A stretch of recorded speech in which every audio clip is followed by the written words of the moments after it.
የባለፈው ቢዝነስ በዲጂታል ኢቨንታችን ላይ አንድ የቢዝነስ ባለቤት የጠየቀኝ ጥያቄ ምን ነበረ? እኔ ያለሁት የመርካቶ ብዙ ነጋዴዎች ያሉበት ቢዝነስ ውስጥ ነው እና ከእነሱ ጋር ኮምፒት ማድረግ አልቻልኩኝም። ሰው እንዴት አድርጌ ነው ላሸንፍ የሚችለው ኮምፒቲሽኑ ነው እና የጠየቁት በጣም ቤዚክ የነበረው ጥያቄ ምንድን ነው፣ በሳምንት ውስጥ ስለአንተ ቢዝነስ ምን ያህል ሰው ይሰማል ነው።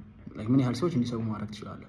ከዛ የነገረኝ ቁጥር 2-3 አካባቢ ሰው አዳዲስ ቢዝነሶች ማለት ነው ቢቱቢ ነው የሚሰራው ስለ እኔ ይሰማሉ።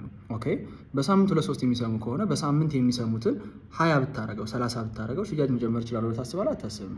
መልሱ ኦብቪየስ ነበረ፣ መጨመር ይችላሉ።